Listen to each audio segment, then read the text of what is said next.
கிருஷ்ணகிரி மாவட்டம் அகரம் அருகே சோப்பனூர் கிராமத்தில் அரசு பள்ளியில் நடைபெற்ற ஆண்டு விழா நிகழ்ச்சியில் கழுத்தில் கட்சி துண்டு அணிந்து மாணவர்களை நடனமாட விட்டதாக ஆசிரியர்களை கண்டித்து பெற்றோர் பள்ளியின் முன்பு குவிந்தனர். இதுகுறித்து கேட்டதில் மாவட்ட முதன்மை கல்வி அலுவலர் முனிராஜ் விசாரணை செய்து நடவடிக்கை எடுக்கப்படும் என கூறியதாக சொல்லப்படுகிறது. இந்த ஸ்கூலில் பார்த்தீங்கன்னா நேற்று ஆண்டு விழா நடைபெற்றிருக்குது. கிட்டத்தட்ட ஒரு 40 ஸ்டூடெண்ட்ஸ் என்னமோ ஓவராலாக இந்த ஸ்கூலில் படிக்கிறாங்க. 40 ஸ்டூடெண்ட்டில் பார்த்தீங்கன்னா ஆதிதிராவிடர் சமூகத்தை சேர்ந்தவங்க, எல்லா சமூகத்தை சேர்ந்த பள்ளி மாணவர்களும் ஸ்கூலுக்கு டெய்லி வந்து போகிறாங்க.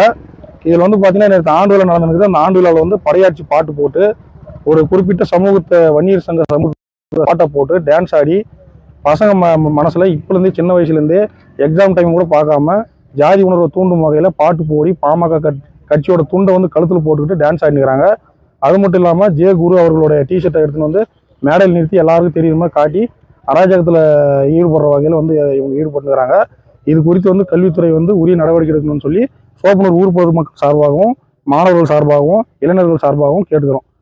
அது மட்டும் இல்லாமல் குடிக்கிற தண்ணி பசங்க ஆதிதிராவிடர் சமூகத்தை சேர்ந்தவங்க குடிக்கிற தண்ணி ஆர்வ தண்ணி குழந்தைங்களுக்கு குடிக்கிறதுக்கு போனாக்க இந்த தண்ணி நீ குடிக்கக்கூடாது, வேற தண்ணி வெளியே இருக்குது, உங்களுக்கு வெளியே இருக்கிற தண்ணி தான் நீ குடிக்கணும், போய் குடிங்க அப்படின்னு ஈடுபடுறாங்க. அது மட்டும் இல்லாமல் பசங்களை பெருக்கிறதுக்கு ஈடுபடுறது, ஸ்கூல் துடைக்கிறது, பெருக்கிறது, க்ளீன் பண்ணுறது, இந்த மாதிரி வேலைகள்லாம் ஆதிதிராவிடர் சமூகத்தை சேர்ந்த பொண்ணுங்களையும் பசங்களையும் ஈடுபடுத்துறாங்கன்னு சொல்லி ஆல்ரெடி இது பிரச்சனை வந்திருக்குது. இது இன்னொரு டைம் போன வருஷமும் இதே மாதிரி படியாட்சி பாட்டுக்கு டான்ஸ் ஆடி இருக்காங்க. சரி, நாங்களே எங்களுக்குள்ள பேசிக்கலாம்னு சொல்லிட்டு அமைதியாயிட்டோம். இப்போ இந்த வருஷமும் திரும்ப தொடர்ந்து இதே மாதிரி ஈடுபட்டு வரணும். பதற்றமான சூழ்நிலை இனிமே இனிவரும் காலங்களில் ஏற்படக்கூடாது என்பதற்காக இது கல்வித்துறை இதுக்கு முழு ஈடுபாடு கொடுத்து இது நடவடிக்கை எடுக்கணும்னு சொல்லி கேட்டுக்கிறோம்.